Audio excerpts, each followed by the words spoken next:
All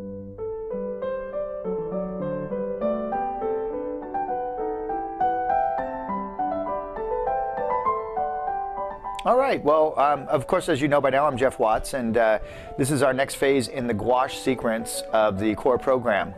And we'll have you'll be seeing a lot of gouache classes in and out of this program, even in the master classes as we get into the more specialty classes, because it is such an important medium and a medium that's so dear to my heart, and it's taught me so much.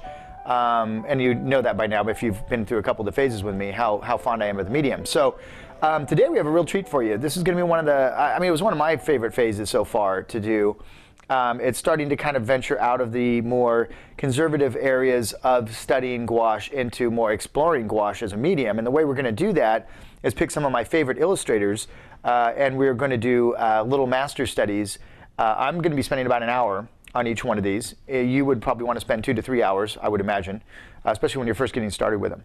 And so in this phase, the real goal is to take these artists that we admire and to break them down and try to learn from them some of their design quirks or things that make their work look the way they do. For example, Leyendecker, who's one of the ones we're going to be studying, is just chock full of interesting little shape design and creative ways of representing reflected light and halftones, and he has a very distinct style, one of the most distinct of the ones I chose.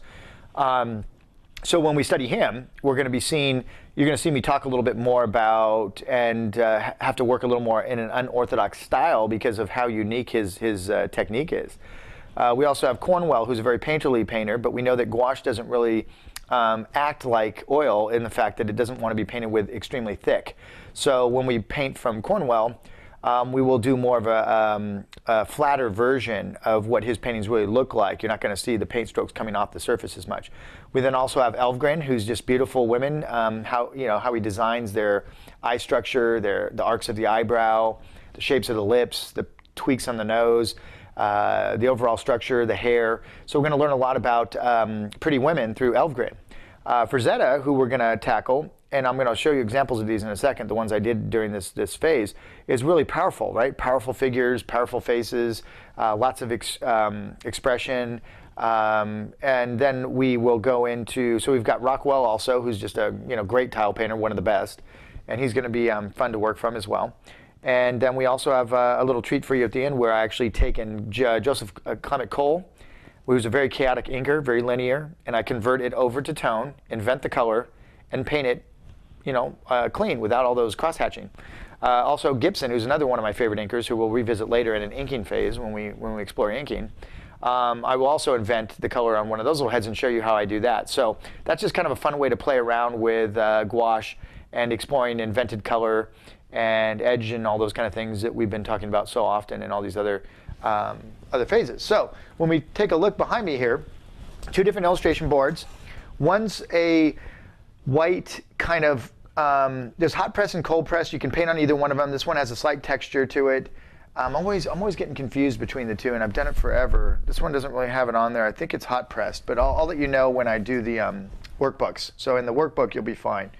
Now on this one over here, we have gray illustration board, which I had back in the day, 20 years ago. I probably had this board when I used it for illustration work and in the movie industry. So this board, I'm going to try to track it down, find a place that you can get it at. If not, there's other boards that are gray matte boards that you can paint on as well. I just liked it because it had the nice neutral gray already established. And you notice that when we did phase 1 gouache, we went through in the black and whites and laid down a middle value gray number 5, which is similar to this gray, in order to tint the surface before we painted on it. Well, this takes the gouache really nice. And again, I'll let you know what board it is in the workbook, so don't worry about that. But again, when you look at this, each one of these is about 60 minutes long. Some are less, some might be a little more. I think most of them are around that 60 to 90 minute, probably 60 minute, I think, time frame. Or it might have been 90, it's somewhere in there. But you guys are going to want to double that or maybe even triple that. So up here we have Frazetta. And now what you do is you just take a little, I'm doing only heads. You can do this with bodies. You can do this with parts of compositions. You can do this with all kinds of things. But up here we have one of his barbarians. Then we have one of his attractive females. But I love the way the hair shape is and how graphic it is. And you can see we're trying to learn how he designs. So interestingly, and we could borrow this design in some of our own iterations, illustrations, things that we do down the road. This is the quintessential one, which really is a self-portrait, really, of Frazetta in the Conan, where he's and it is a very quintessential one. So is this Molly Hatchet cover, which was done in the 70s, and that was a Viking coming through this corridor. And it's just a great head with these really spooked eyes and this great, so really fun. I'm thinking design, I'm thinking calligraphy, I'm thinking how can I absorb some of his mojo and put it in myself so that I can get that into my own work. Down here we have line deckers in a row. We've got 3 of them. And those line deckers are really highly decorative, highly designed, and very expressive. So we're going to be working again on shape recognition, shape design, and how does line decker design shapes, and we'll take out of that what appeals to us. We have 2 Rockwells over here. I only did 2 Rockwells. No particular reason other than, I was trying to get this to fit within, I think it's like 16 or 17 hours, so it's a little longer than our normal 15-hour phases. A little extra content for you guys. But anyway, these came out really nice. I'm using a little bit of airbrush on these, and I'll go over that when we do the actual phase. I'll talk about airbrushing, the significance of it, how I use it, and I know it's kind of a passé concept. A lot of these may be thought of that way, but I hope that you're starting to soften up a little bit to this idea that there is no such thing as outdated good knowledge. It's just being used for different ways. Now people are using it for digital applications. Some of you may be heavy digital artists. That's fine. You're taking these concepts and now you're taking it into a different medium.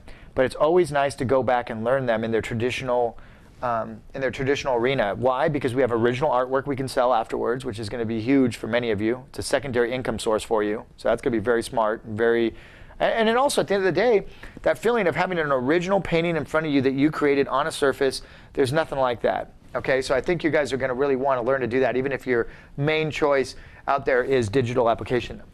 Here we have some Elfgrins. So we have 3 Elfgrins down here. Again, female heads in gouache, always one of the most daunting, difficult things to do because the tiles are so close together, and the more you open up those tiles, the more you age somebody, the more you put interest in their face, and you don't want interest and character in an attractive female, really. So those are really challenging. They'll be a lot of fun. I'll walk you through those. Down here we have those 2. We have a Joseph Clement Cole that was invented, and I'll give you the reference for that, and it's very chaotic. You can barely even see the eyes in the sockets. They're so scratchy and crazy, chaotic line in very typical Joseph Clement Cole fashion.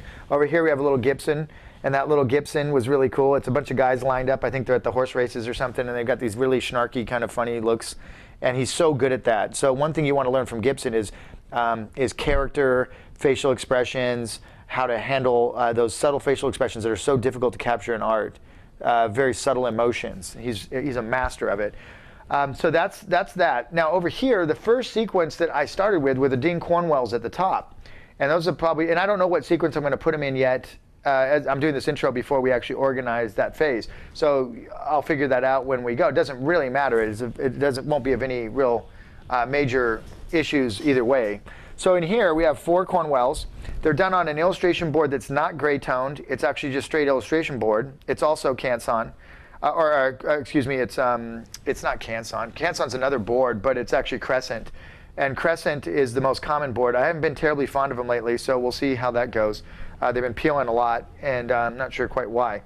But anyway, we have the 4 up here, and then we have, these ones were actually redone on a Friday night stream that I think you guys are going to have access to if you want to check them out. They're our Friday Night Live. They're not going to be shot as complex and as nice as the other ones because we only have 1 camera, and it's a kind of just a thing that we do, a teaser thing that we do. So, but there's 2 drawings left over here that were not filled in. And I'm going to give you examples of all these before you do it of my drawings so that you can either use those drawings and use a transfer sheet to get them down on the board to help expedite and make it quicker to get into the actual painting phase. I would like to try to encourage you to freehand if possible, but you may want to do some freehand, you may want to do some with a transfer sheet. I just want you to pick up how I'm taking those pieces of reference or those heads and redesigning them into drawing before I paint them. And that's an art, and that's the art of projection. And the art of or sketching, cleanly like that to delineate where the tone's going to go.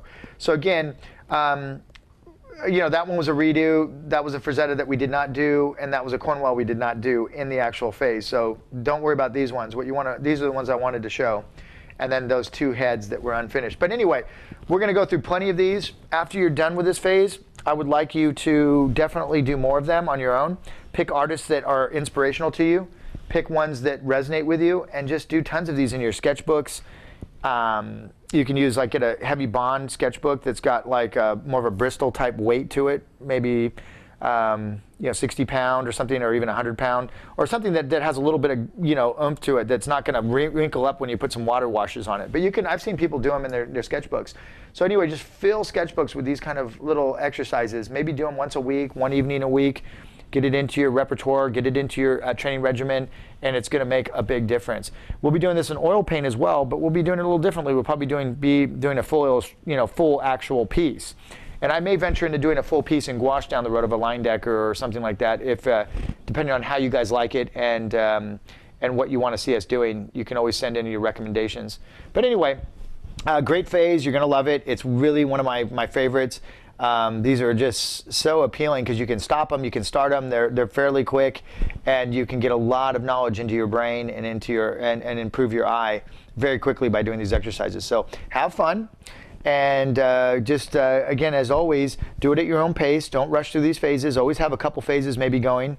Some drawing phases, some painting phases, some specialty phases, and then alternate between them. So maybe you have 3 phases going that you spread over 2 months, and you're constantly going back and forth between those. I mean, that's a nice way to navigate. And again, we'll be getting into more tutorials on how to set up a training regimen for you that's really conducive. So anyway, have fun, and I will see you at the closure or the closing to congratulate you and send you on your way into the next phase.